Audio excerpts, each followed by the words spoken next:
Oh, damn it.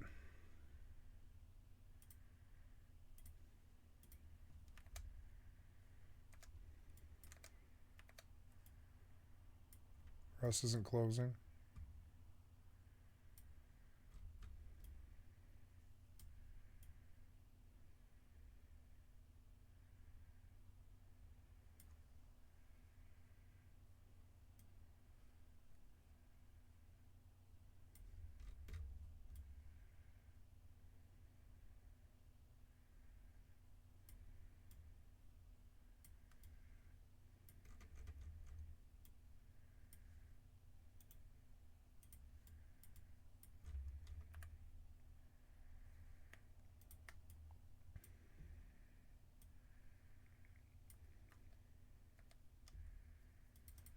God damn it, hurry up. You're making me late.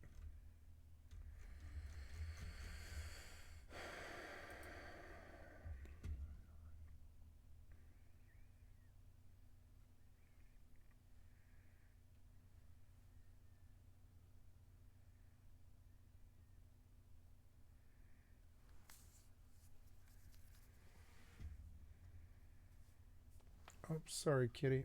Ah.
There are no other games like Mortal.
Mm.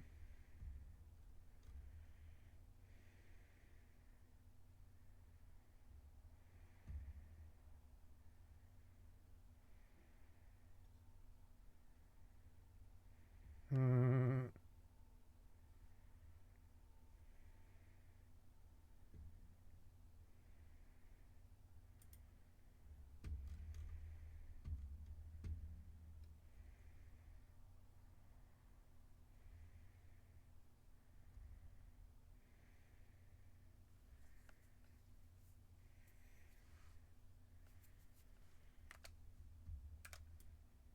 Oh, yeah.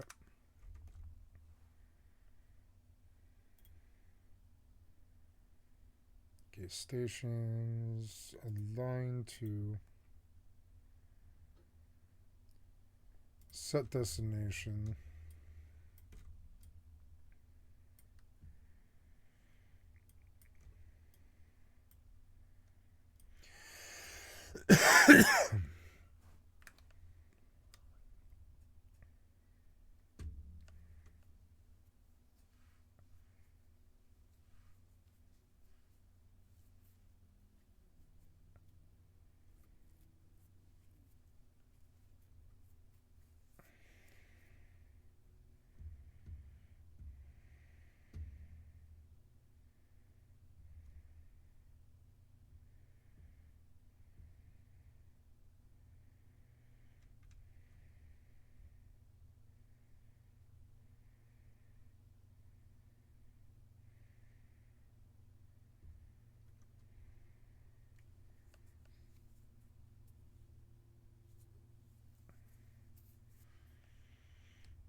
Wow.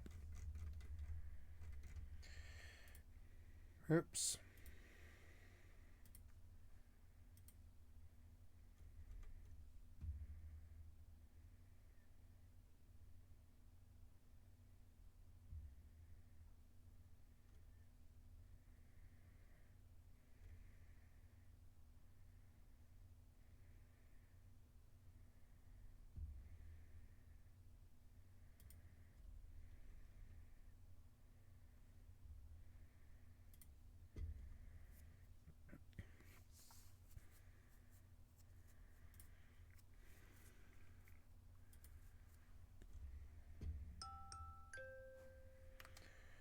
Look, you have been wrapping up forever. Stop.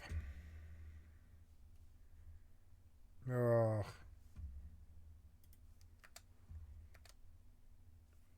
Oh, I went too far. Oops.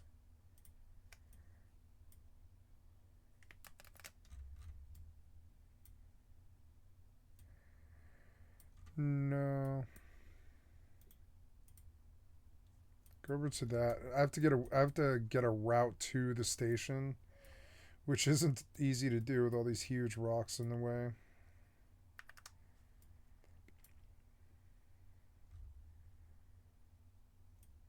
Yeah, if I go to like this guy, I think I can kind of cut between them,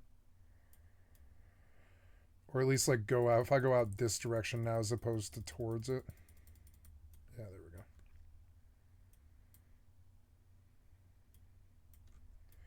Yeah, and then I could probably aim outwards once I go for a little bit.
Fucking annoying.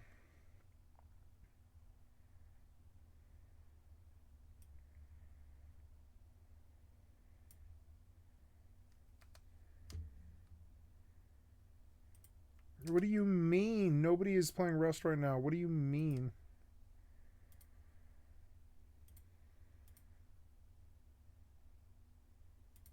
Okay.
There's my bullets.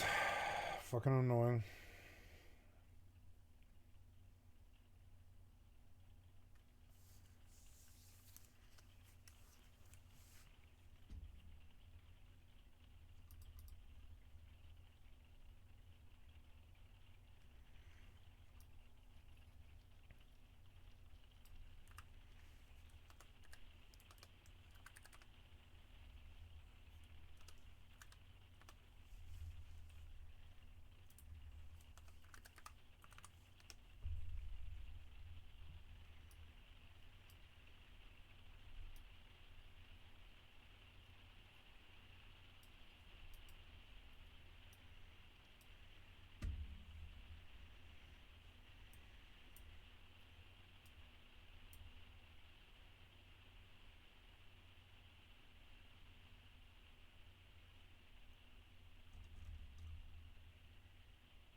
maybe these three. Like neither Once Human or Rust are total mains, and neither is EVE Online. So it's like sort of works.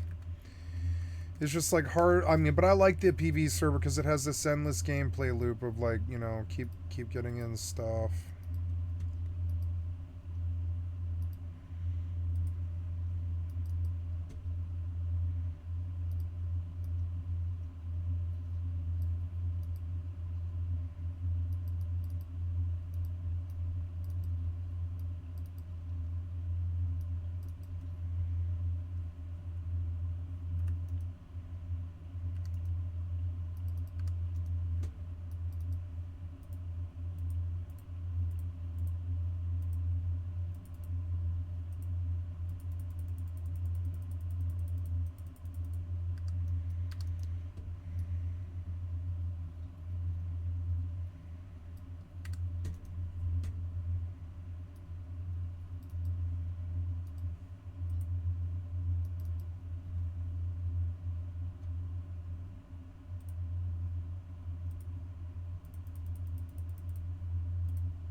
I think I can just chop wood for RP, which is kind of insane. Which makes the game much better for me. I could just go and chop tree.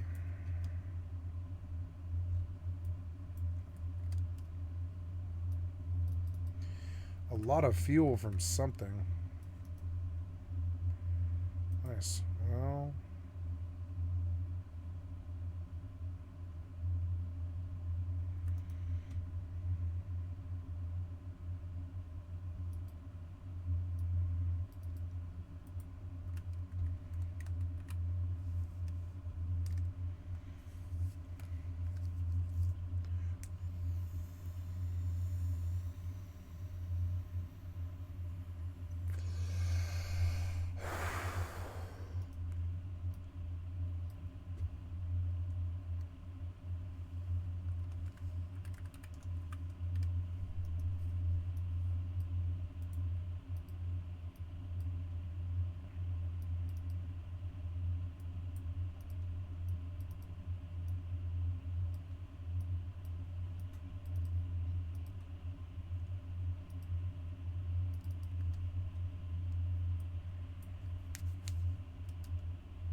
Oh my god.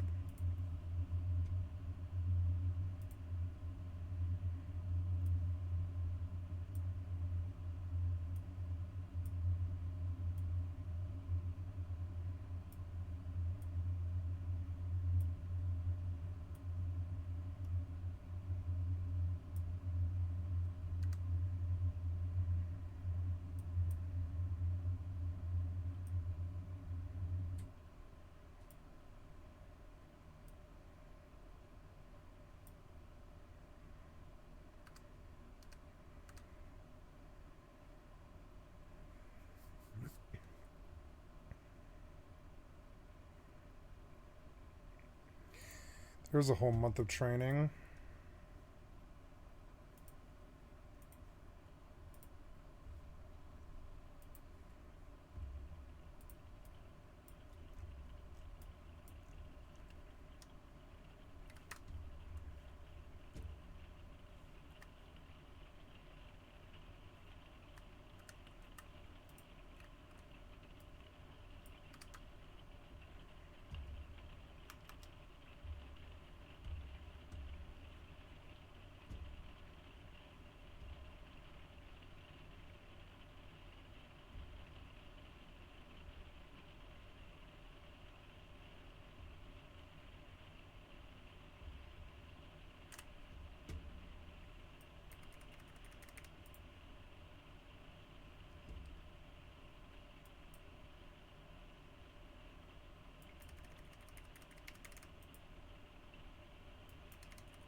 glitched and it's not letting me get this.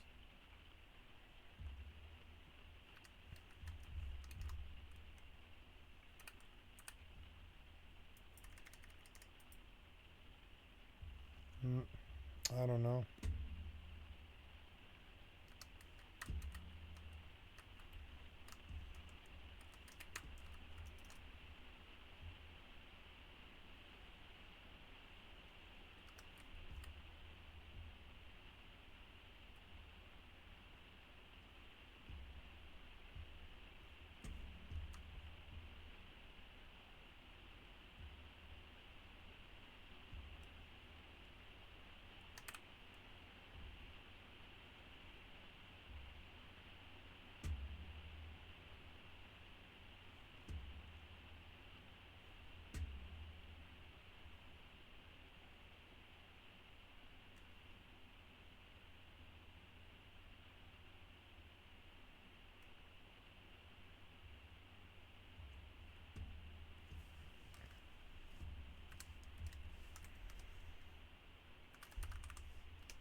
$4,000 RP for that cloth.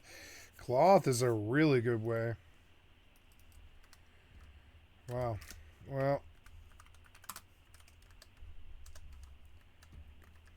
Oh, I keep looking for bullets and I'm not finding them.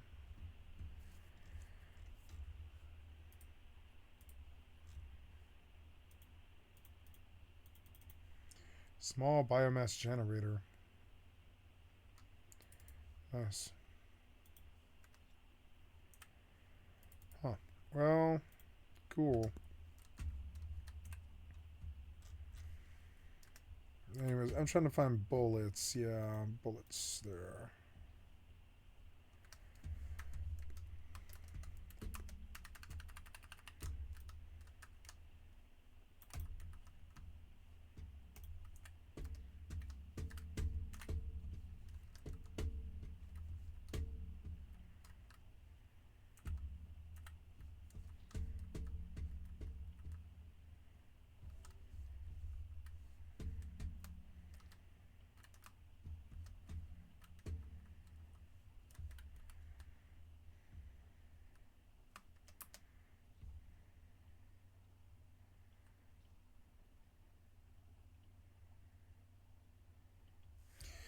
I'm sad you can't keep the bicycles.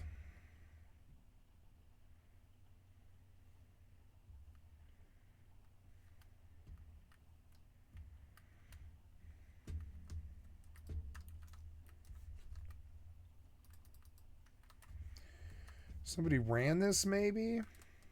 No, it's just random.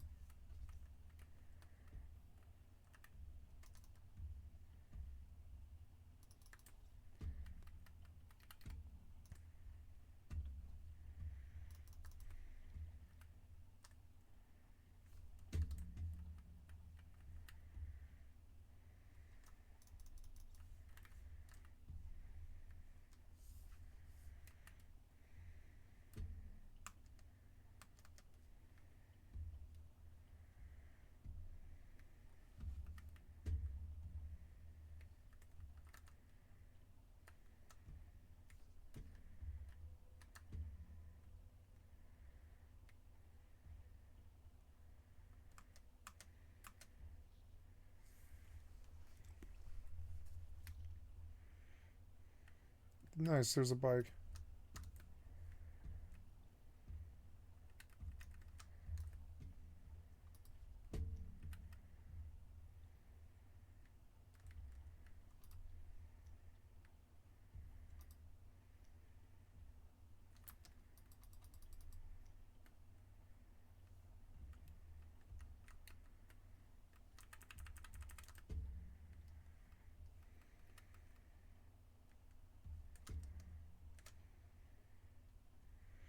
They left me alone all day today. I made like 100 mil and makes up for like a lot of other days.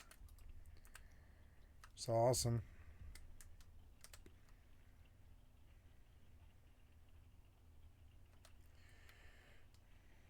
Oh, you scared me.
Now I'm looking for low-hanging fruit and, like, players. Because you can travel a lot of distance with this thing. And it costs nothing. I actually really like the bike.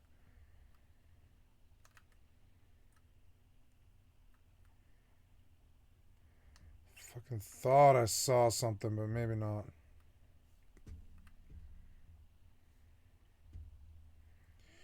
Yeah, any chest just sitting out.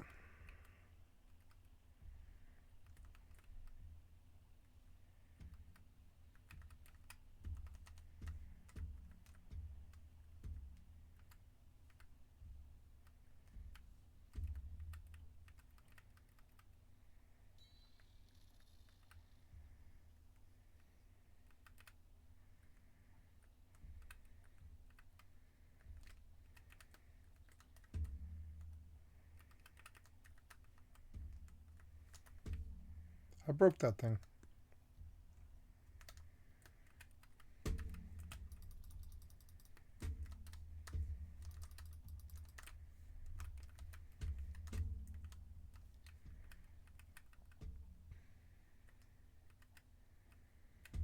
God, the game looks good. Look at this shadow on the fucking ground. Fucking beautiful. The shadow itself is fucking beautiful.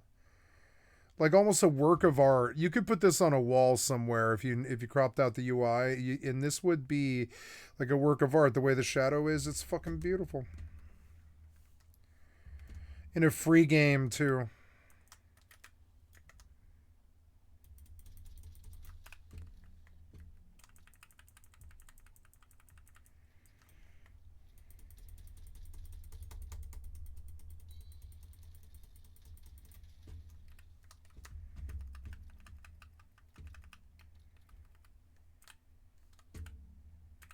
I don't care if I die. I've got so much shit.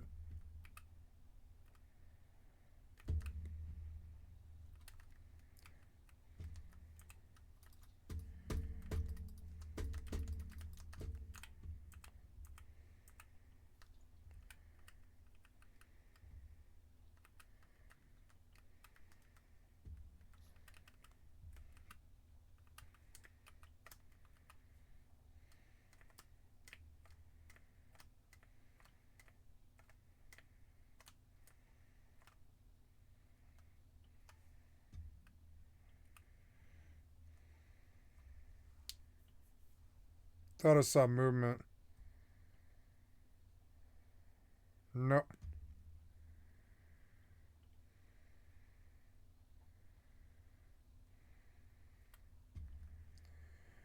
This is way better on a bike.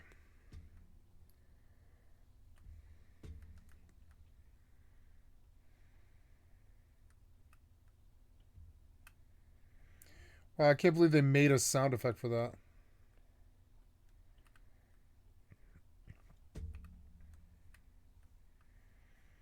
Wow.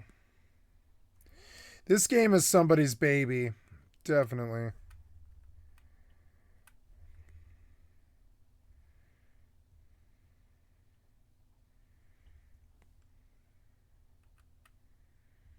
Beautiful. That's like the whole hospital area.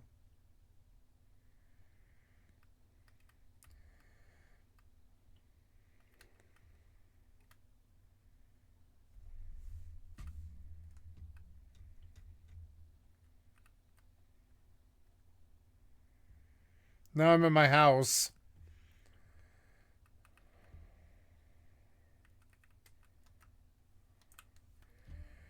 I want to see if there's some discernible way up here, but I don't think so. This is a long journey. You know what I could do? Build a ladder. A really tall fucking ladder. Tall enough to get up the fucking cliff. Yep. Yep. And that's what I'll do when I get there. I'll build a fucking ladder.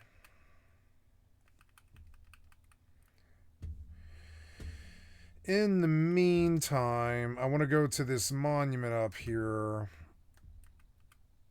because there's guys with guns. Maybe they have better loot.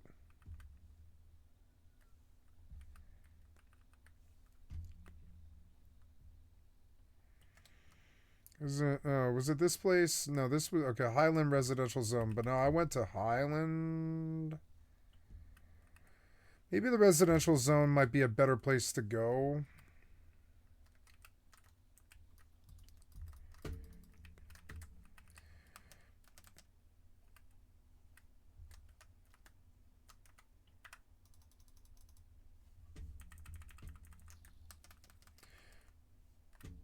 I'm learning to build at the top of the cliff by the river as opposed to at the bottom of it. Because it really can kind of fuck you. I shouldn't have ever built at the basin.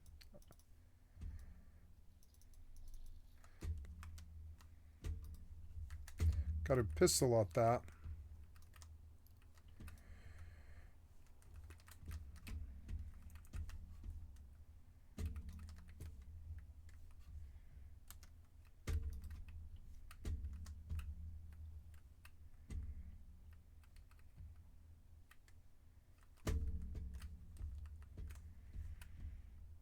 And I bet I lost my bike.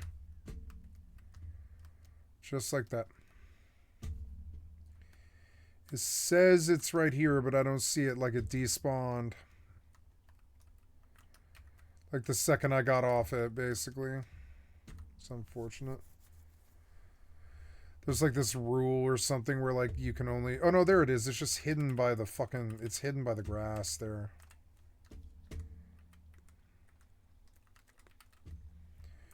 Learning not to drop the bike in the grass.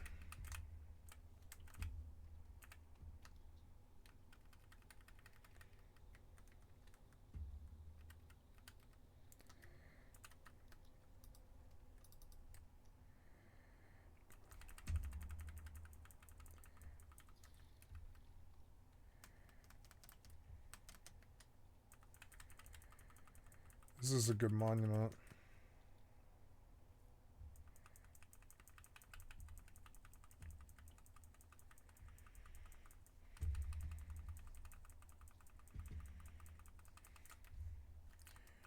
These are potatoes. A lot of them. An endless food supply and a monument.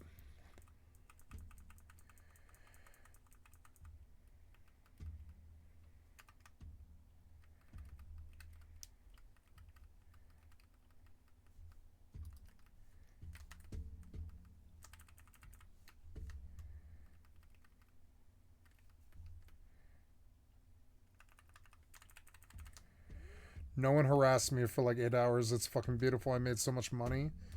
Like 200 million. That hasn't happened to me in a long, long time. Better than faction warfare. Not by much, though. In faction warfare, you can't lose it. You can't lose the money, really. Because it's LP. This stuff isn't money until I bring it back to Jita. And I could lose. I have lost. I've lost a whole shipment before. Like, you know, a day of loot.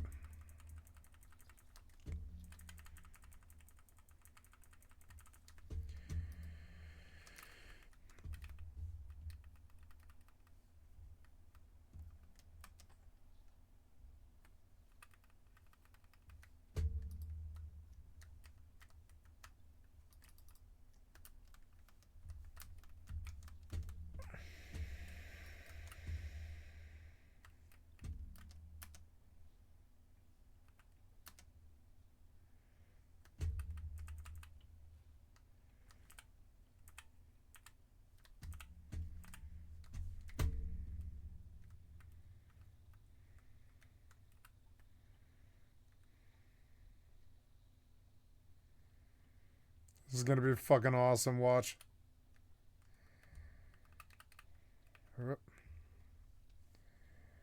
Oh, got some air. Oh.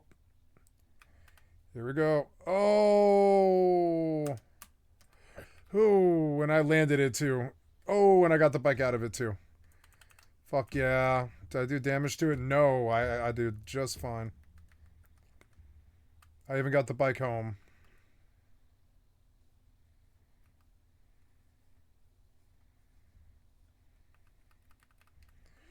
I'm learning to just go find a bike, pretty much.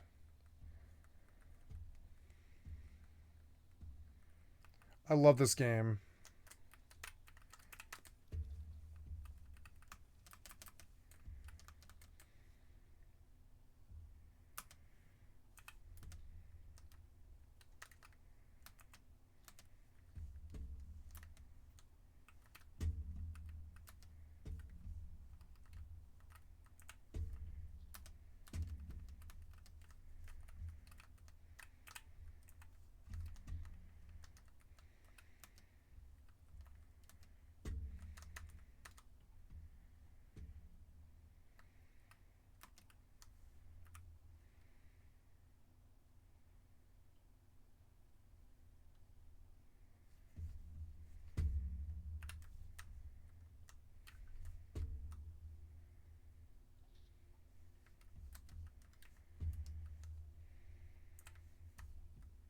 I'm full.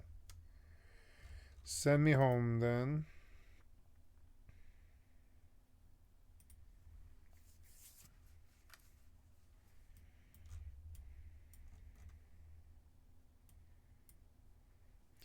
Another 25 mil. Let's go for more.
$220 mil.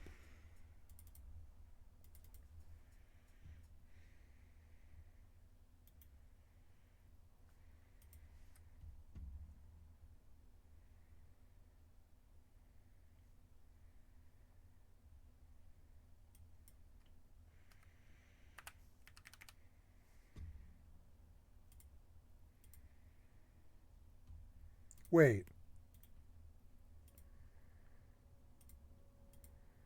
Oh, I can get 145 mil right here for this. I'll just take it.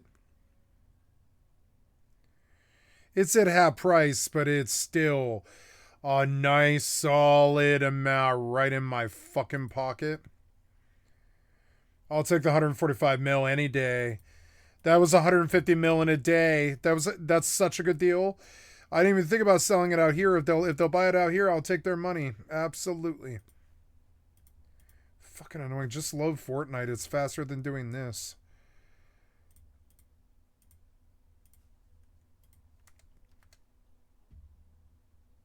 Connect.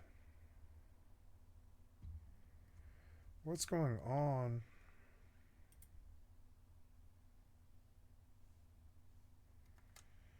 Yeah, my Epic account has been connected.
Fuck.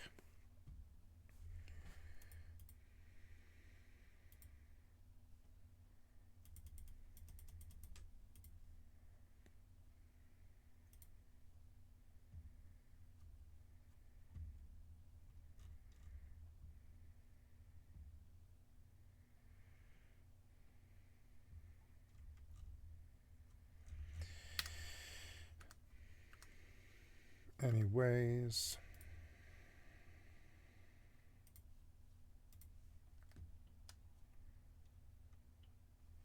Yeah, where the closest priest is.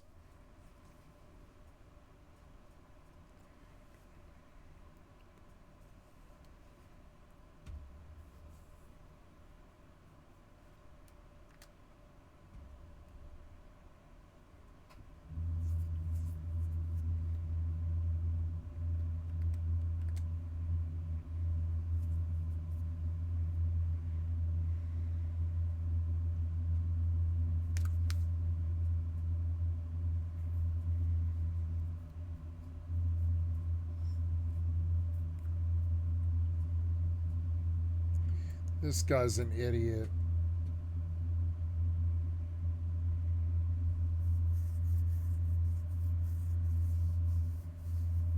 Like, why is that so hard to do? Yeah. Because their AI is buggy. Ooh, counting.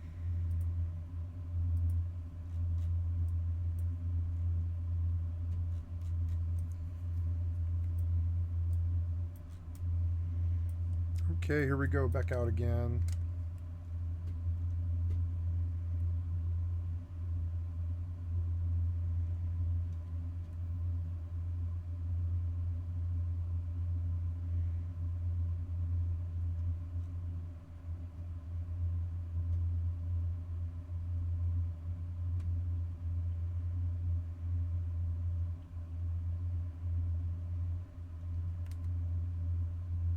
That was someone here? Yes.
Oh, yeah. Let us catch the fallout.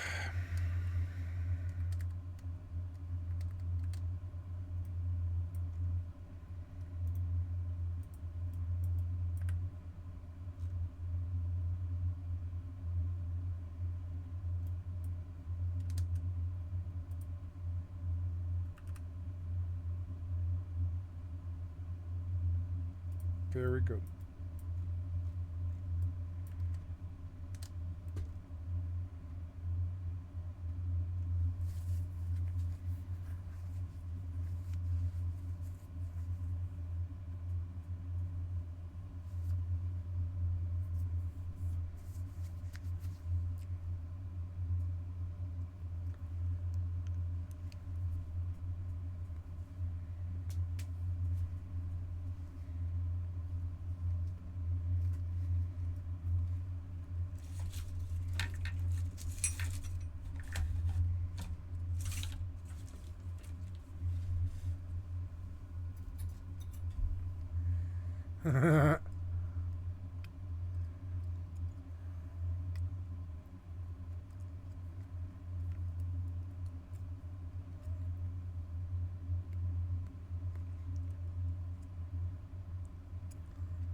Little to no skill.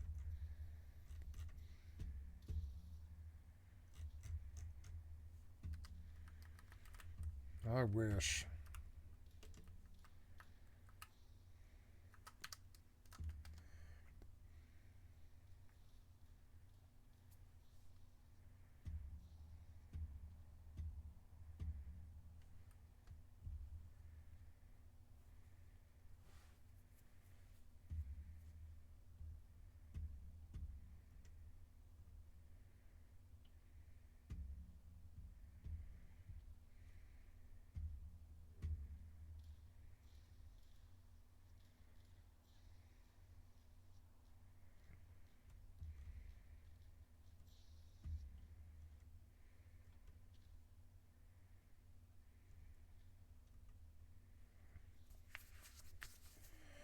9.3k hours. Change this hold up adapter equip.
Something in my eye is itchy. Ugh.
This seemed like clickbait. He was like, blows open Trump nightmare. I don't know about that. I don't think anything happened, actually. And I think you, in this, and that fucking, it was kind of like false, sort of false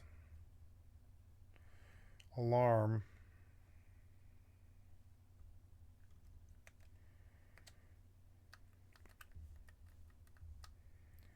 What happened?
He seems clickbaity, and I don't think I want you to recommend the channel again.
I do like it. I like the Skyrim legendary survival thing, and I want the achievements. And I'm using only creation mods, so I can get the achievements. And I want to do all this. Yeah.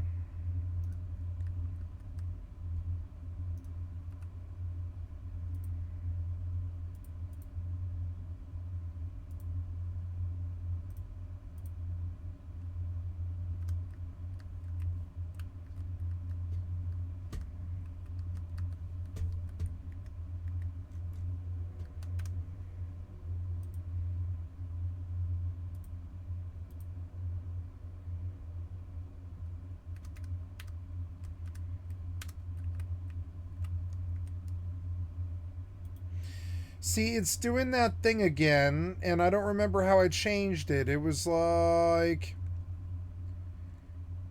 You go to more sound settings, and you go to the device itself. You go to properties to enhancement, and you check loudness equalization, is it? That is it. That was it. I turned it off by accident.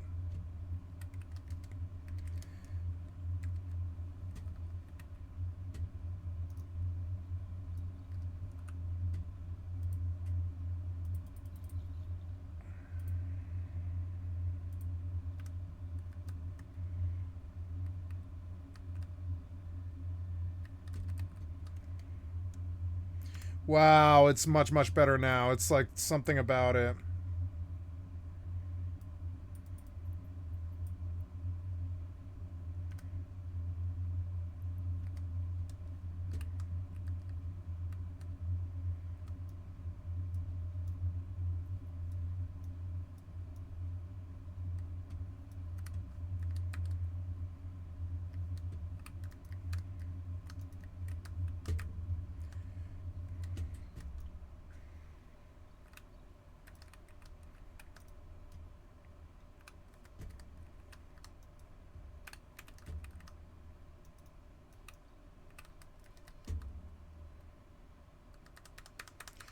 Oh, I muted it anyways. Here, I'm gonna mute. Oh my god. I'm sorry for the sounds not being there, guys. Fucking... well, you know, how long ago was that? It was like 2 hours ago, but I mean, I got most of the day. There we go. Sorry, I had to fix the sound issues. I didn't remember.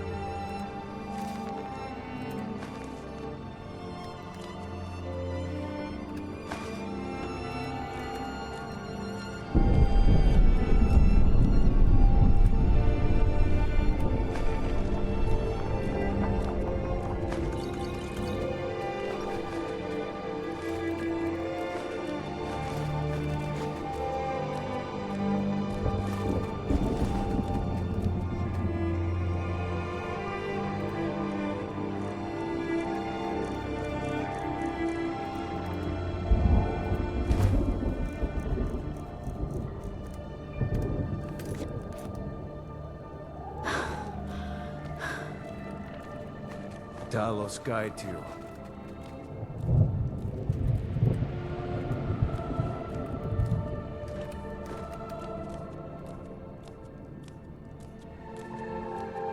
Keep your eyes open.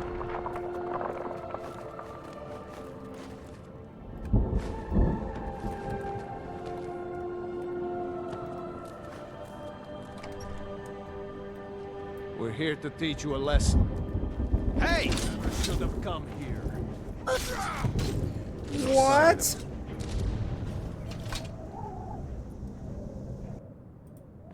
We're here to teach you a lesson. Never should have come here. Leave here alive. No sign of him. No sign of him.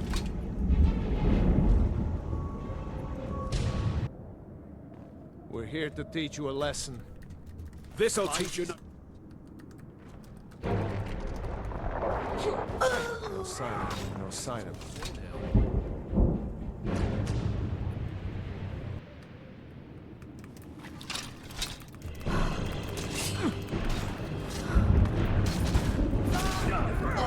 That's it?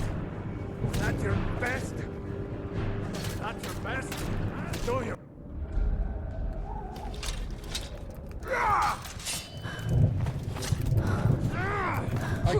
can't do anything. Why can't? Okay, what can I do? I have to pull out my hands, I think. Oh my god.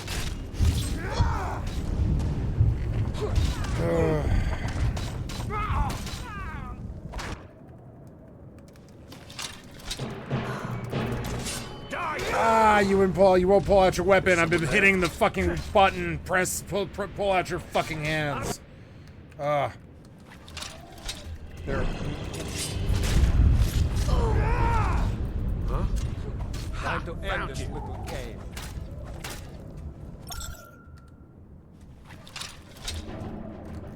Oh my god, let me do something before you just one-shot me from full health. What the fuck is that?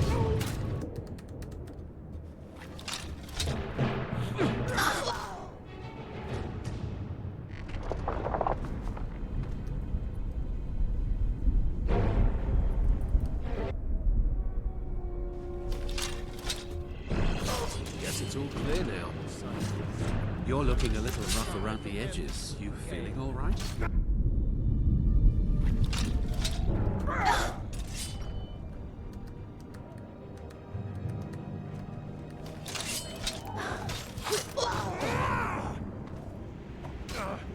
Lucky.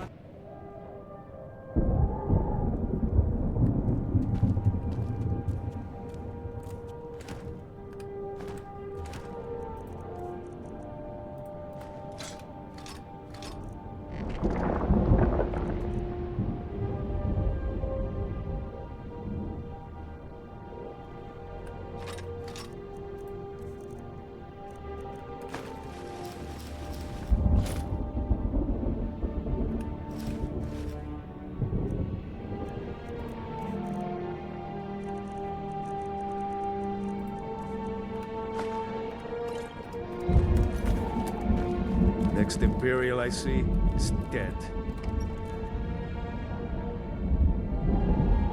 We're here to teach you a lesson. Hey! Never should have come Won't here. leave here alive.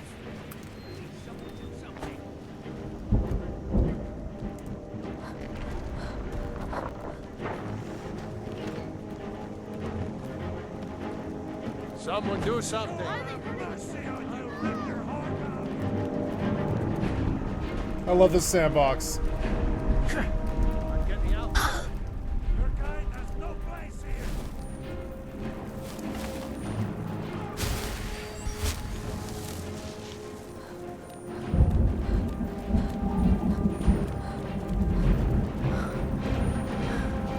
I'll carve you into pieces. You're dead, dead.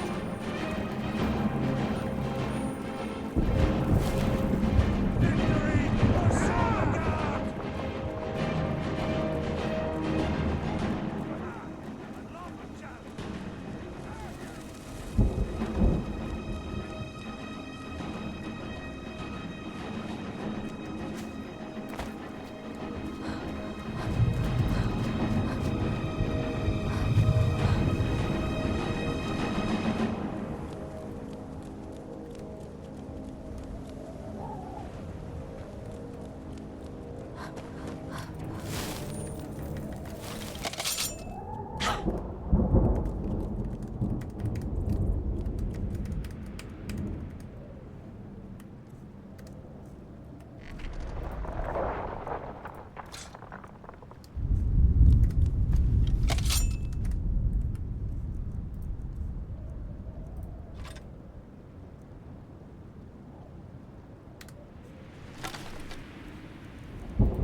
Respawn.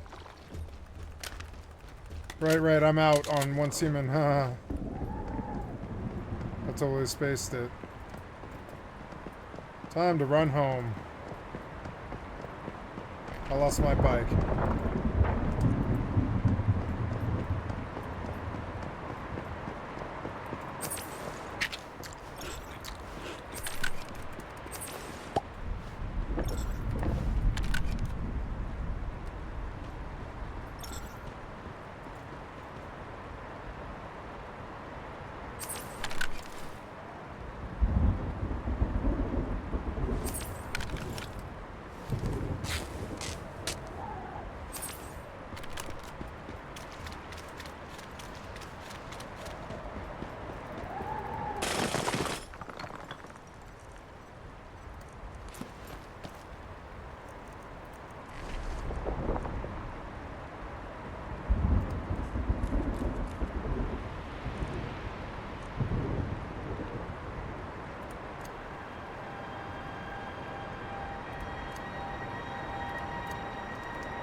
Never back down.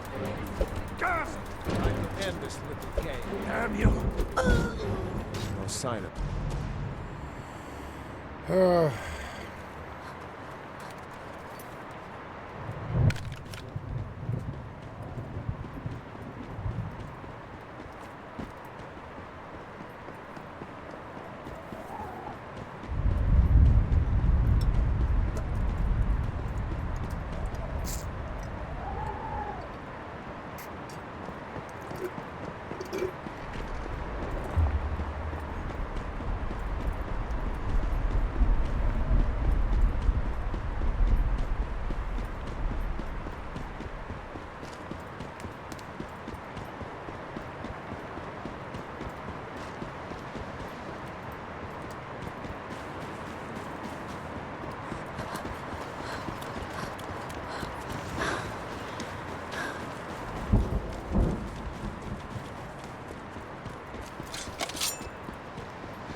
So annoying.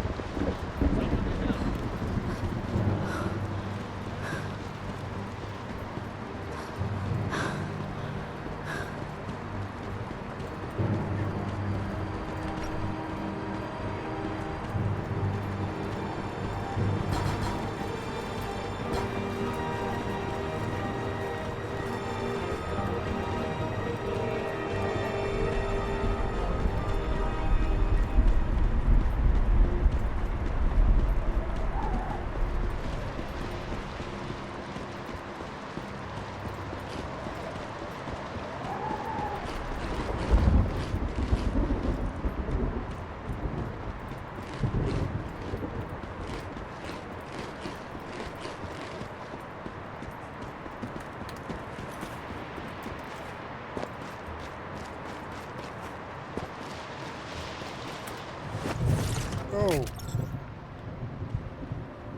Great.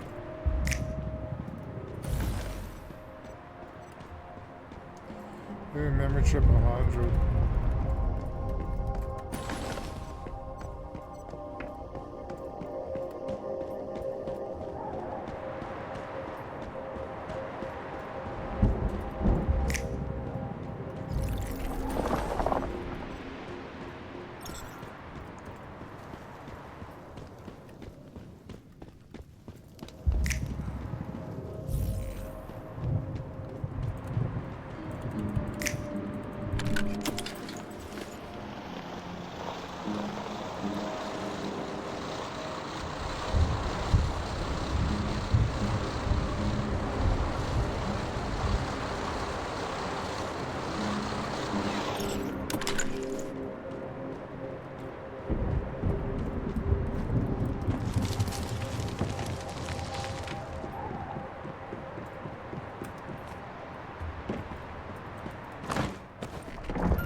Nice, another 25 mil.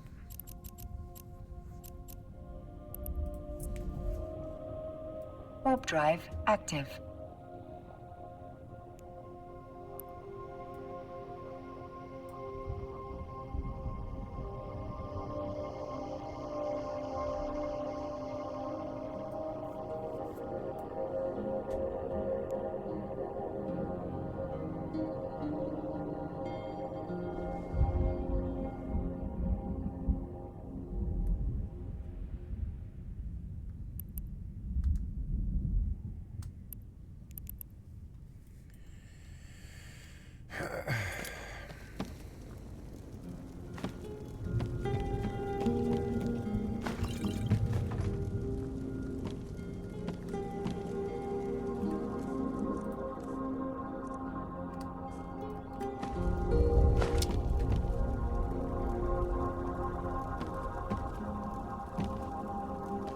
Docking permission requested. Docking request accepted.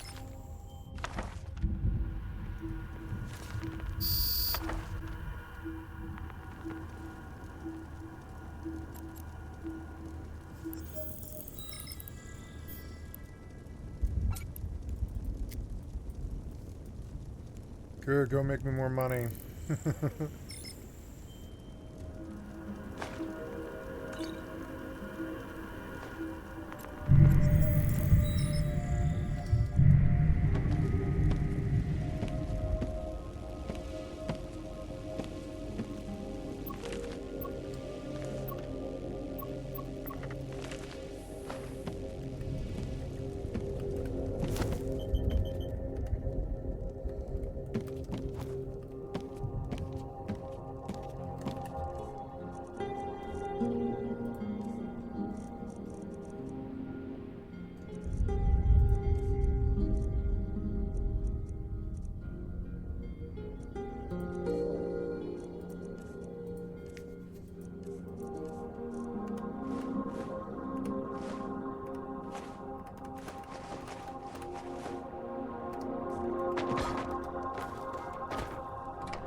I'm getting out of here.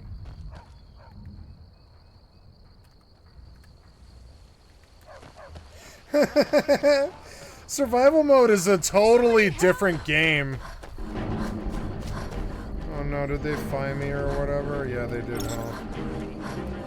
Can't hide from me.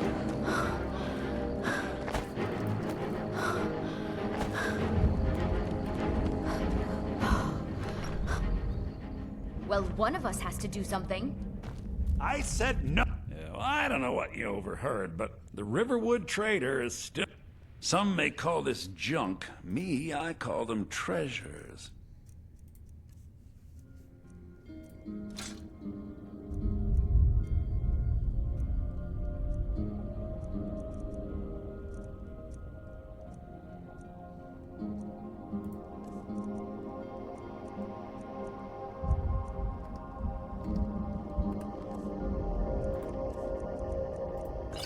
damn thing. The Riverwood trader is... Oh, a bit of this and a bit of that.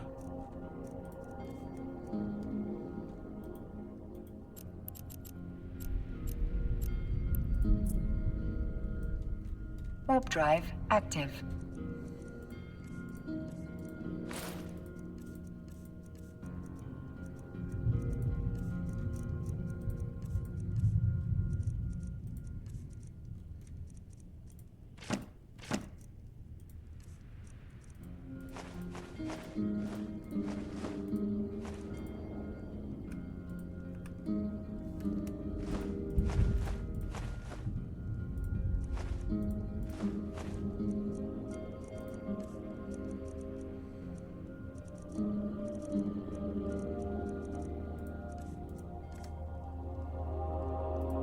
I think I have a few old spell books laying about. If you want more, you'll have to go to the College of Winterhold.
Some food.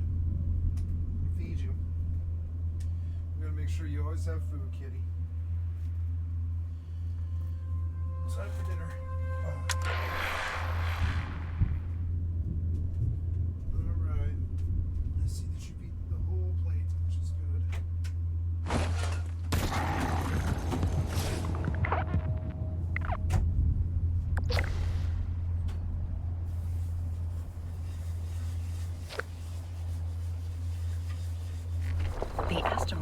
is depleted.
Hi, kitty. I'm eating.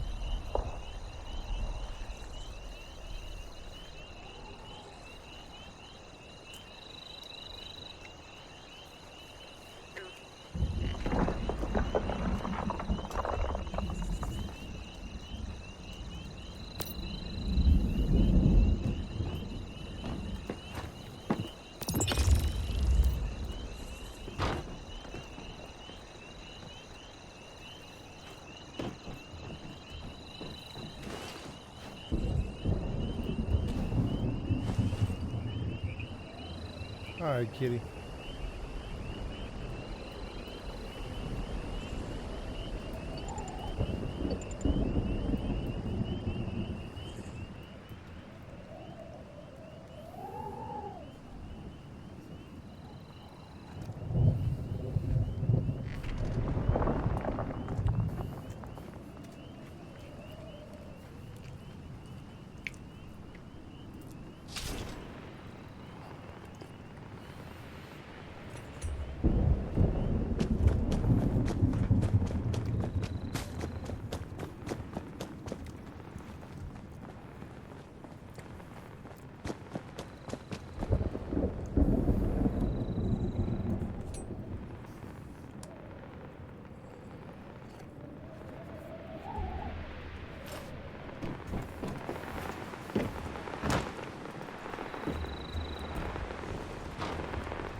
Every year I dump a few hundred hours into the Elder Scrolls Online, whether it comes to trying out new quests, stories, or zones, testing new systems, and just updating my favorite builds.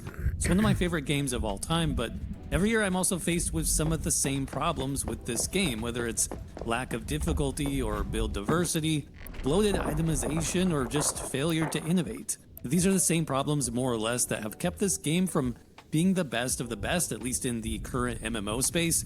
I know that ESO is not perfect, and that's okay, but this year, oh boy, ESO has some major new problems that it's added to the list, and the worst part is this new problem is one that the developers added themselves to the game without realizing. Hey everybody, welcome back to the channel. My name is Hack, and it's time for our annual look back at the Elder Scrolls Online, and specifically, what are the core issues that still need to be addressed that are holding the game back? In past years, I've talked about some pretty serious issues which still haven't gotten fixed, by the way. Most recently, itemization and the item sets, which by my count were over 500 plus item sets deep in the game now, with only a few dozen of those ever really being used. But that's still a big issue, and we'll talk about that a little bit more in this video, in fact. But recently, the Elder Scrolls Online introduced something new called subclassing, and subclassing has now taken my #1 spot for the biggest thing that ESO needs to fix as soon as possible, because it's literally made some players quit the game entirely. But what really is subclassing, and what's the biggest problem with it? Well, subclassing in the Elder Scrolls Online is one of those many ideas that sounds great on paper, but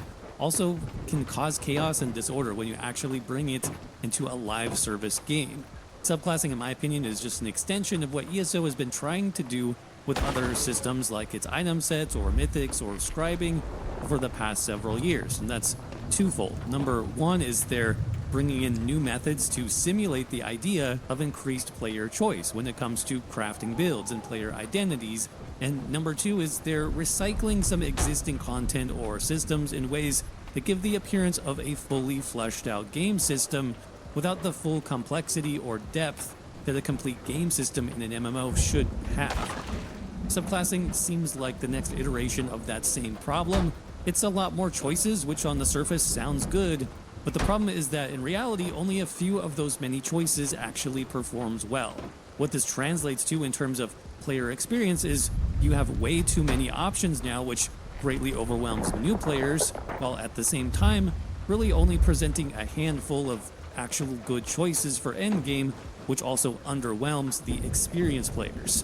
Subclassing also creates issues with class identity, which is an even bigger problem for some people. But before we get there, let's go back to when subclassing was introduced in April of 2025. This was an exciting, if not somewhat scary, moment for ESO. Players were definitely excited at the potential to mix and match certain class skills, basically any way that they wanted to.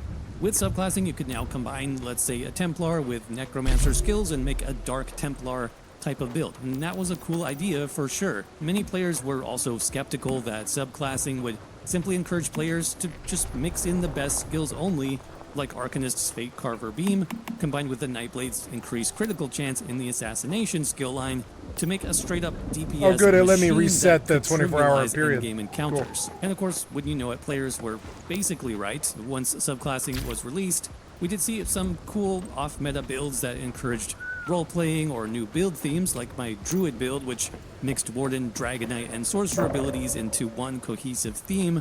But more often than not, we saw players simply combining the 3 best DPS skill lines to make the mathematically best DPS build, or the 3 best tank skill lines to make the best tank build. You get the idea. So for most, what subclassing really did was it showcased the 5 to 6 skill lines, which were actually really good in ESO, while also highlighting the really bad skill lines, which were now completely ignored by the majority of players.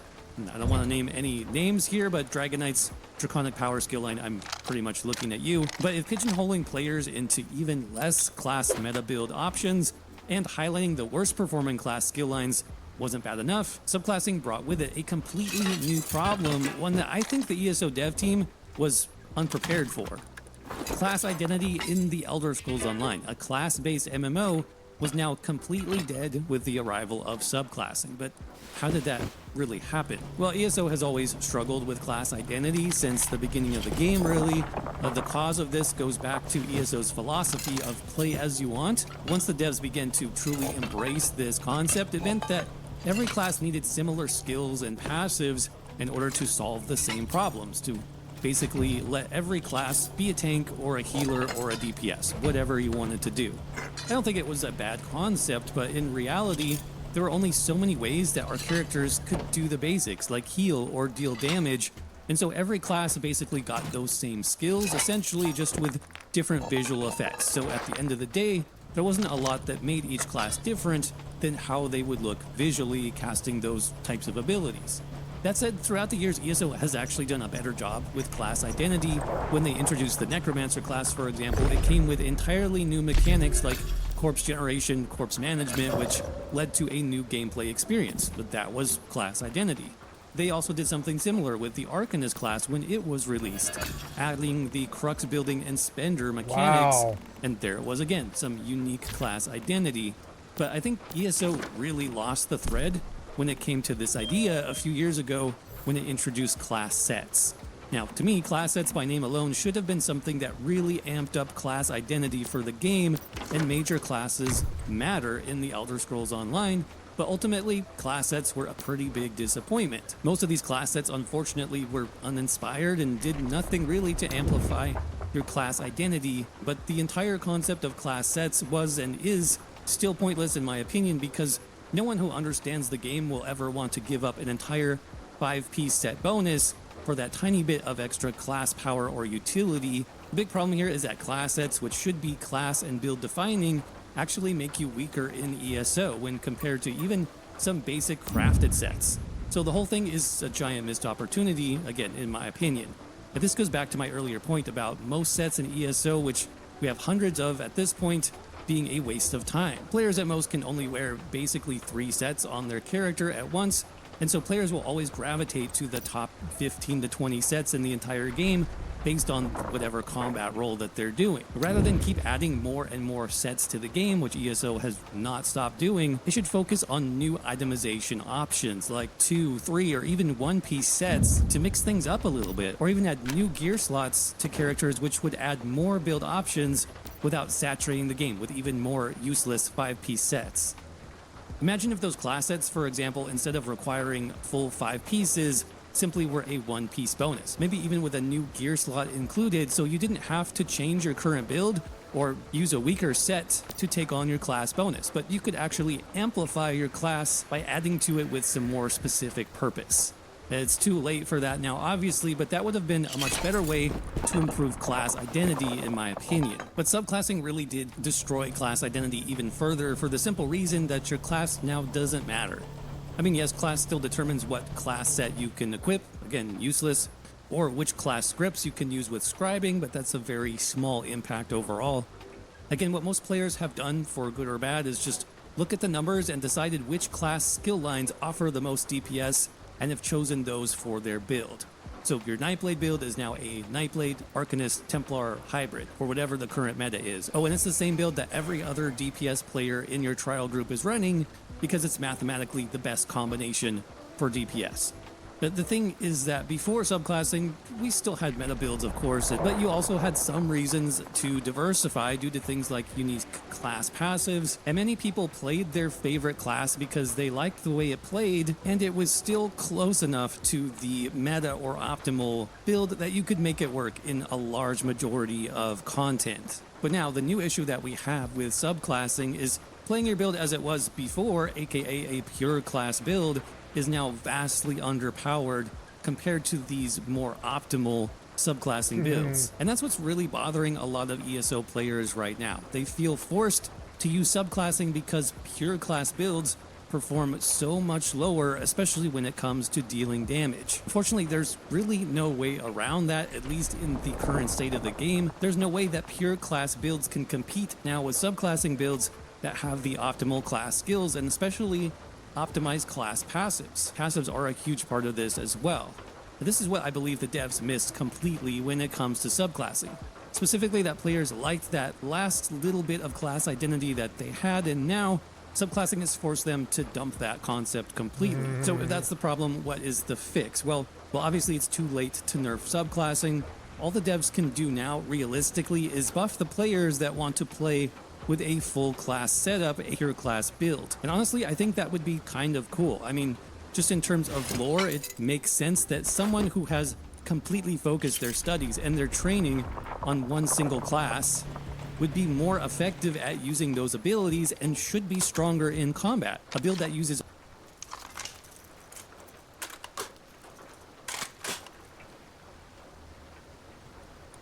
Hi everybody, me, Tim. Today I want to talk about RPG features nobody asked for. This is kind of a video for my fellow RPG game developers because I keep seeing these features in RPGs and I don't think anybody wants them. And I don't know what's going on. I'm wondering sometimes if there's a junior designer out there who's just never seen these features before, even though they've been in a lot of RPGs already. Or there's this designer that thinks, yeah, I've seen this done a lot, but this time I'm gonna get it right. No. No, you're not. These features keep going into RPGs, they don't work, and I'm sure either QA complains about it, or, oh my god, it ships. And then these bad reviews come out, and then everybody's unhappy. The designer's unhappy, the company's unhappy, the game players are unhappy. I know I've mentioned before that whenever I go to work on a game, there's somebody, publisher, manager above me who goes, what's your hook? What's this game's hook? I consider these features I'm going to talk about today anti-hooks. They're the exact opposite of hook. They don't draw people in. They push them away. In fact, a better question I think that you should ask someone working on a game is, backfill. Are you adding one any features shots that are going to make people rage quit? Because some of these things are rage quit material. Yeah. And also, I know this can be subjective, what these features Bullet are. sponge. And I also don't mean this list to be exhaustive. So I acknowledge both of those. But Bethesda's so all of these guilty are of features bullet sponge. that I have either never seen a single review or forum post go, gee, I wish that this RPG that I like also had this feature, or I've seen many, many, many people complain saying I really would have liked this game, but it's got this feature. So let's talk about that. Let's go through some of these, and I'm going to offer solutions because I like to be positive about this. So for each one of them, I'm going to offer a solution to how to fix it, because otherwise I'd just be whining. So let's go through it. Let's start with the first one, and these are not in any particular order. Let's talk about formulaic NPCs. This covers a gamut of things. The sarcastic NPC, which I've mentioned before. The really judgmental NPC. The completely aloof and uncaring NPC. I've seen all of these. I've seen all of them done in all the different ways they can be done. And it just gets really tiresome to see them roll out over and over and over, where sarcasm or judgment is the entire NPC's personality. It's annoying. And more specifically, I hate when NPCs act a certain way and the PC isn't allowed to comment on it. Or, better yet, kill the NPC. It's one of the reasons I like letting the player kill the NPC. Kill them. They won't bother you anymore. And it lets you get rid of some of that pent-up rage that somebody's thrown yet another sarcastic NPC. I'll give you an example, though, of something that happened to me in a game recently. I don't need to name games, but it happened. I was playing the game, and I was asked to do a quest, and I turned it down. One of my companions engaged me in conversation and went, "You're a coward." I wanted to reply, "I don't see you volunteering to do this." But instead I had some line like, "I didn't want to do it." Did it not occur to them that, if you're going to throw some line like that at the player, that they want to throw some of it back? And that's what I'm getting frustrated about, is I see a lot of NPCs and they can act a certain way and the player can't. Remember, I'm all about player agency, which I'm going to get into a lot in this video, I think. So what do I recommend here? Please do something new. There's a million ways of making characters. Take a class in how to write characters. I'm not even saying I'm good at it, but I know when I see bad ones. And even if you take a boilerplate NPC that you've already seen and then you just do that NPC in a new way. Like maybe there's something that's really got this person depressed, which is why they seem so uncaring. And then you discover, you know, their child has been kidnapped and turned into a zombie. And if you can fix that, this may turn into the most joyful, happy NPC you've ever seen. But just do something. Just don't throw them out there as this flat, one-note character. Speaking of NPCs and quests, I don't think anybody on this channel is going to disagree with me on this one. Escort missions. You know what I'm talking about. Yeah. The dreaded NPC who says, "Can you take me somewhere? I'll follow you." Or worse, they go ahead of you. And in either case, if the distance between you gets too far, sometimes the quest fails, or they just stop walking, which means if they're behind you and they stop walking and you get too far ahead of them, you have to go back and find them and keep going. And then they end up walking some weird path that's not even a normal person's way of walking between those two locations, and they walk by monster lairs, and the This whole time from they're doing it, Bethesda. they're talking the whole time, telling you things you possibly need to know that you can barely hear them because you're not right next to them. And also they for some reason walk at a speed slightly faster than your walk, but definitely slower than your run, so you just can't stay with them.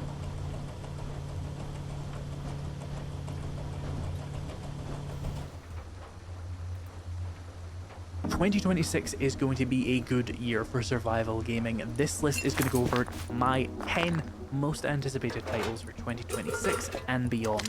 Let's jump in. Our first game is Permafrost by Space Rocket Games, and this is a game where you survive in an endless winter after a disaster shattered the moon and Why do they all do snow and desert? It's because they don't have any money and they don't want to do animation half the time, so they're just like, snow and desert will cover it. civilization entombed in brutal permafrost. The core It's look all of white, permafrost so it is doesn't battling need extreme much weather, hunger, and design. exhaustion by hunting wildlife, setting traps, scavenging resources, crafting tools, and Why are building. you shooting an elk with an MP5? It's ridiculous.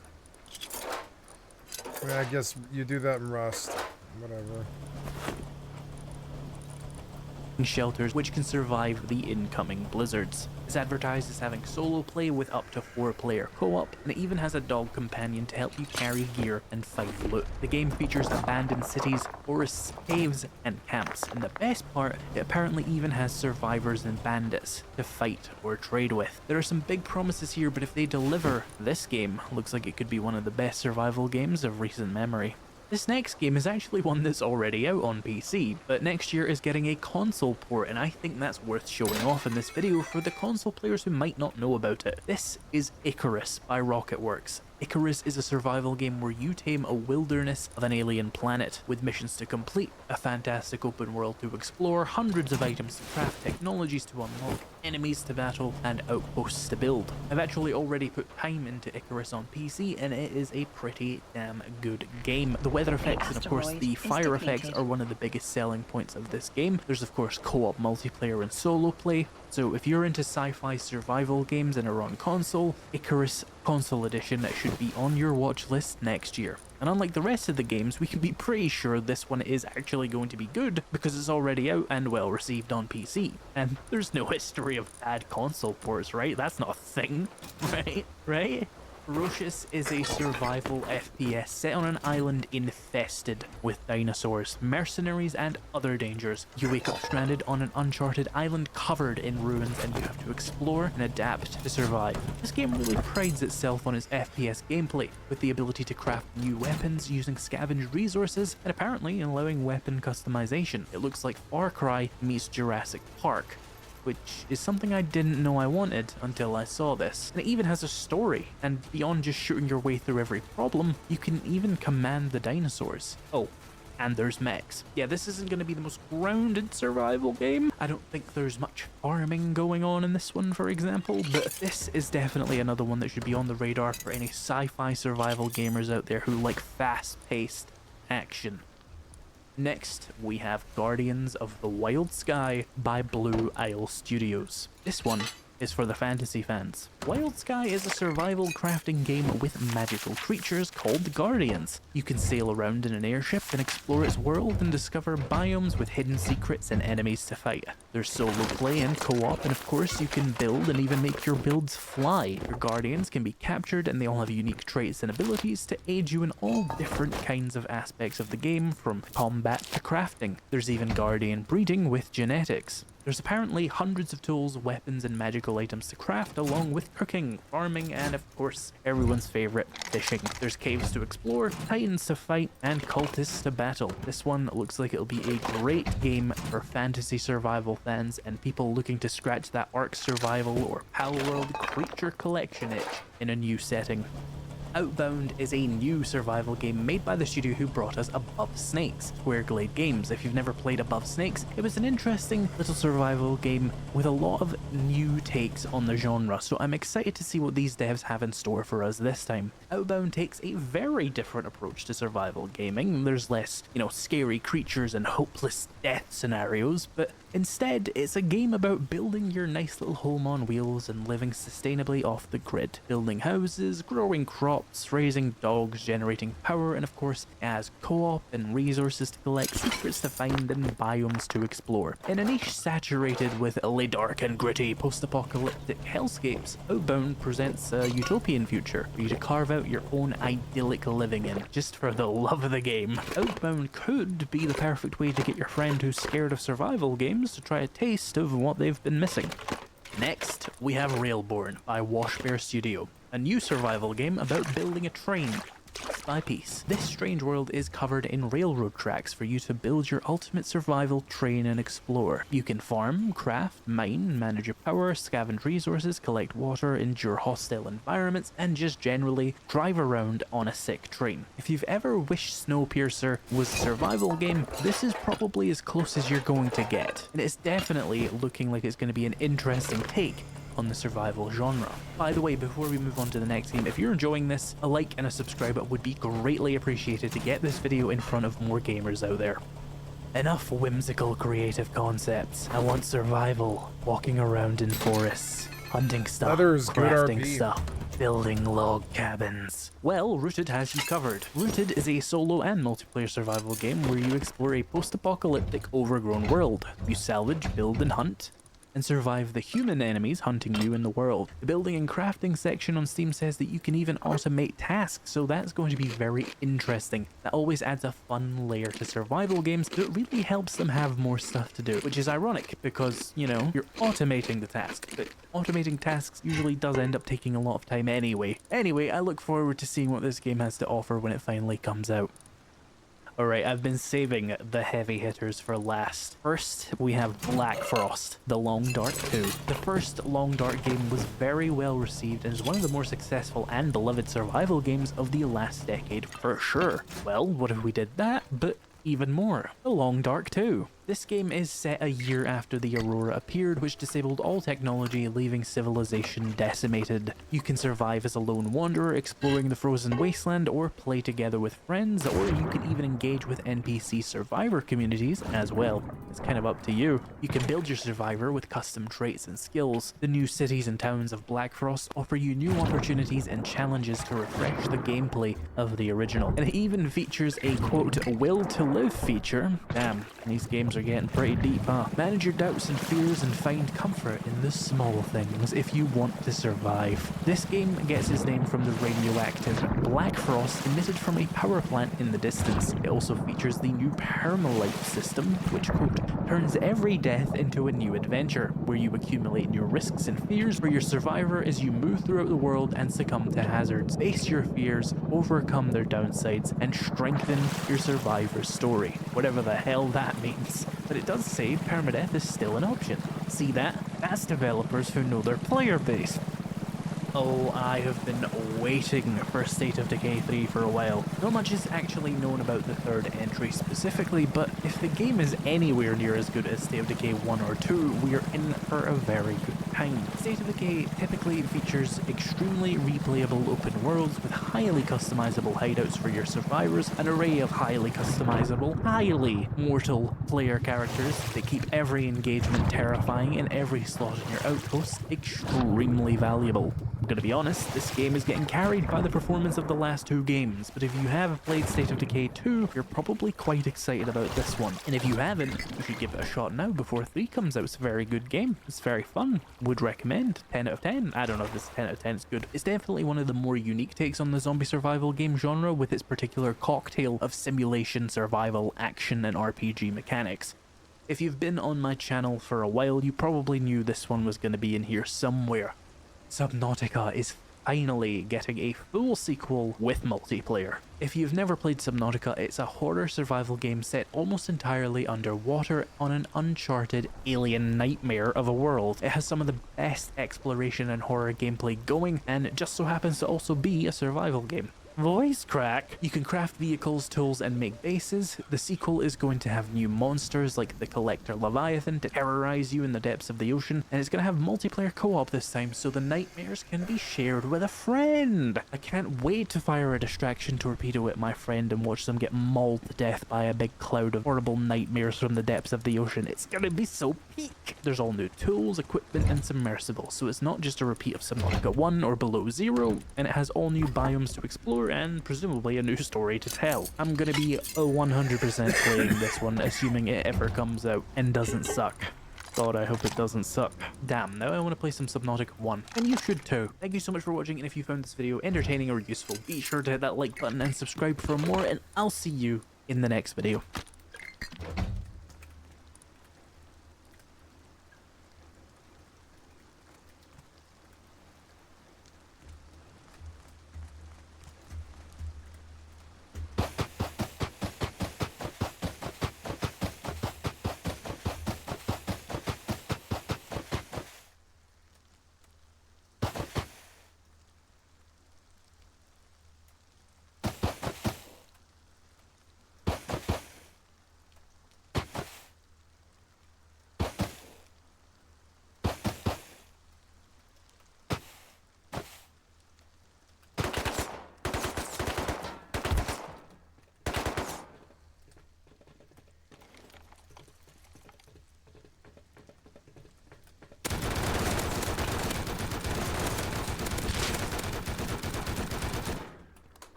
Nice.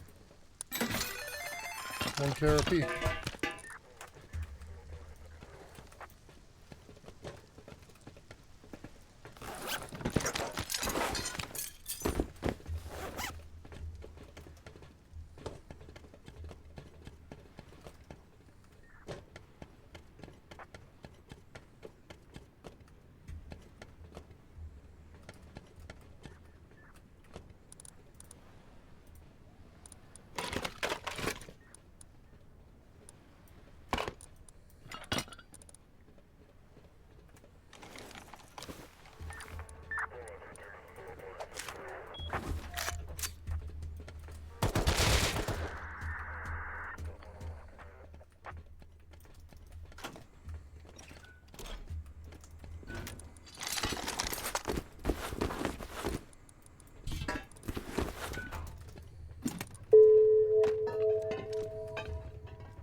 I like living in a large oil. I can just run it compulsively if I want.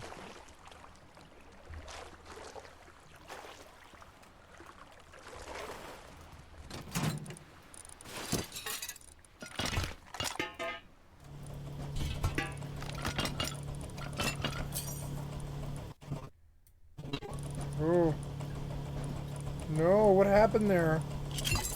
You shredded my chest plate, you fucking asshole. Oh, no, no, you didn't. No, you didn't. No, you didn't. No, you didn't. Never mind, never mind. Okay, what? I don't know. I don't know. I don't know.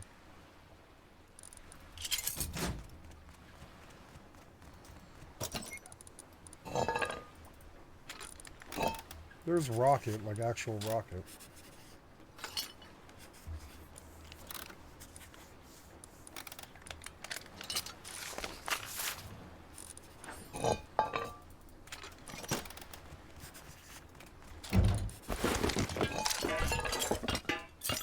Oops. Yeah, this is gonna shut down in 10 minutes. I'm just gonna go back to the station before somebody ganks me. Warp drive I didn't pay attention active. and I should have. But I mean, I made 250 million today, which is one of the better solo days I've ever had. So we're fine.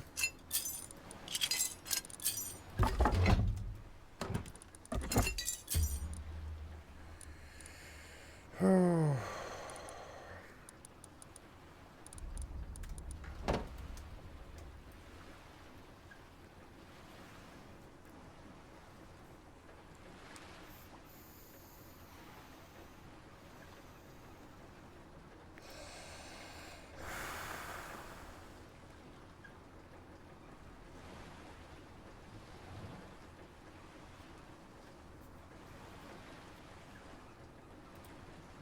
A cartoon aardvark once told me that having fun isn't hard if you've got a library card. And he's totally right. Growing up, I was at my local library constantly in search of anything Docking new permission and interesting I requested. could Docking read. request But as the years have accepted. gone on... Wow. This is the video from Tears for Fears. Constantly in search of anything new and interesting I could read. But as the years have gone on, I have found my trips there to be less and less frequent. Don't get me wrong, I still like to read whenever I can. Hell, during a beach vacation last summer, I got so invested in a book about John Landis in the Twilight Zone movie accident that my girlfriend told me I needed to stop telling her about it because I was starting to resemble Homer Simpson when he got obsessed with Thomas Edison. F John Landis, by the way. So it's not like my passion for reading is gone, it's just strictly a time management issue. Now, if I'm given the choice between reading a book or watching its film adaptation, I'll usually be lazy and go with the movie. To clumsily paraphrase a Jim Gaffigan joke, Hot Pocket! Not that one. The one where he says, you know what I enjoyed most about watching the movie version? No reading. Yeah, most of the time, I don't have any regrets about watching the film adaptation. I usually haven't read the book anyways, so it's not like I have anything to compare it to. But I do know that's not the case for everyone. Some people are just more attached to the source material than others, and as someone who used to have elaborate daydreams about joining the cast of USA High, I can relate. For fans of a book, the bar they set for the movie to succeed can be pretty high, and sometimes it does not clear it. Adapting a book into a film is a tricky thing, as it's not like there's some exact formula you can follow. There are movies that made drastic changes and became classics, while others stuck to the source material and flopped. Ultimately, the decision of whether or not an adaptation works is up to the discretion of the audience, and there's no one more invested in its success than its original author. Hollywood has been adapting books into films for over a century, and throughout that entire time, authors have had some pretty varied responses to watching their work. There are those who have praised the films as superior to their own writings, and those who have been disgusted by what they've seen. Even films that are considered classics by audiences are considered trash by their original writers. Now, usually when an author hates a movie, they'll crap on it in the press, then go about their day. But in 1986, one author took a different approach. He was so sick of people telling him directors were ruining his books that he decided to direct the damn thing himself. The only problem was, he had no idea what he was doing. This is Pop Culture Hyperfixations, and today we're taking a look at Stephen King's lone directorial effort, Maximum Overdrive. My name is Stephen King. I've written several motion pictures. No.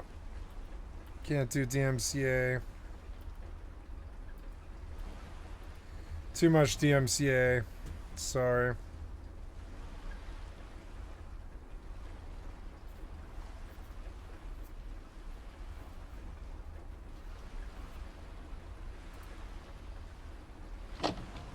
You're watching Northern Crimes. March 1st, 1992, Carcross, Yukon Territory. You're driving home alone through the darkness, the headlights of your car cutting through the swirling snow as you navigate the remote Tagish Road. It's been a long day. You're looking forward to the warmth of your cabin, maybe a hot cup of tea before bed. Your friend Lynn is safe tonight at the women's shelter, finally away from her abusive husband. You've been encouraging her to leave him for months. Tonight she finally took that step. You feel good about helping her find the courage to escape. You pull into the driveway around 11 p.m., the familiar outline of your cabin barely visible through the falling snow. The porch light casts a weak yellow glow across the front steps, and everything looks normal, peaceful even. But as you approach the front door, something moves in the shadows beside the house. A figure steps forward, someone you recognize, someone who blames you for destroying his marriage.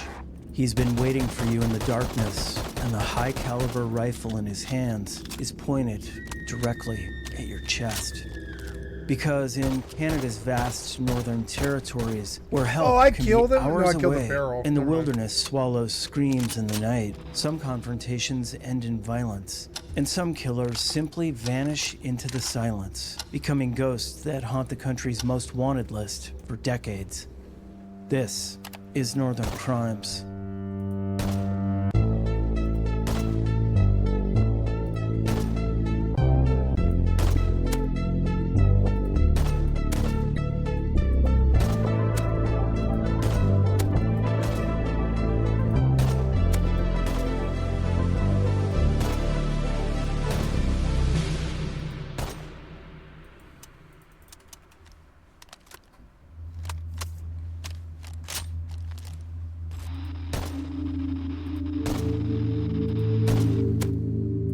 On August 27th, 1993, 29-year-old Kimberly Lockyer and 30-year-old Dale Worthman vanished from their basement apartment in Portugal Cove, St. Philip's, Newfoundland.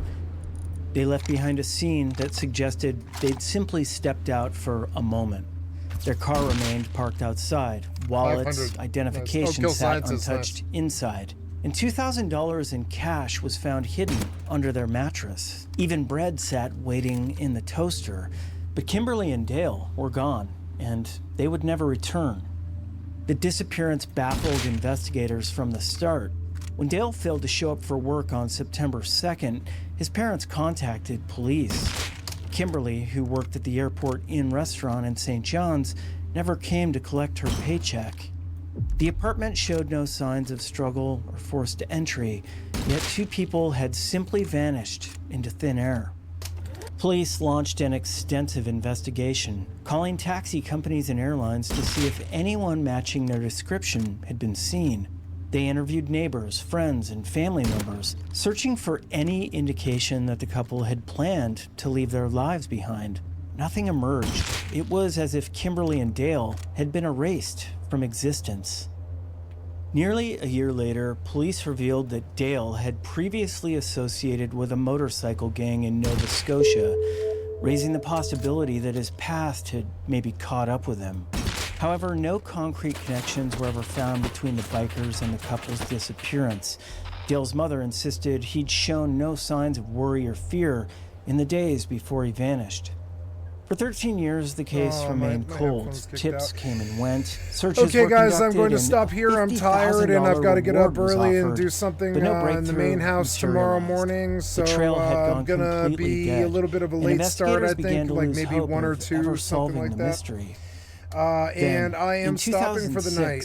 It has been a wonderful Sunday. I had a lot of sound issues today, but I've ironed them out at least today. And I'm sorry for such a weekday with like 2 or 3 hours muted of the whole 11 hours that I did.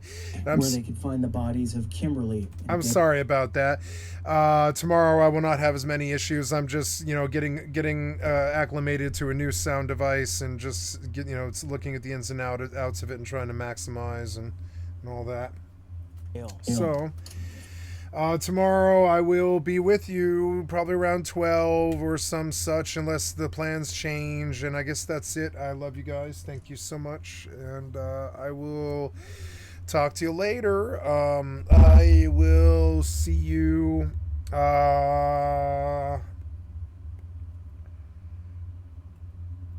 tomorrow. And you've been watching Skycat Live. I'm a full-time variety gamer. Click on the cat space, come to skycat.live, and come to the Twitch or the YouTube and give me a like, sub, or a follow. Thank you so much for your time, guys. I love you. Thank you all for all the support and the follows and all that and stuff today. And I will be back here tomorrow. And thank you so much for your time. I love you guys. Bye. And this recording is ending with a reminder that there are thousands of videos on my channel. Forgot. And so this session was recorded, and it will be placed on my channel right now. And then when I'm done with that,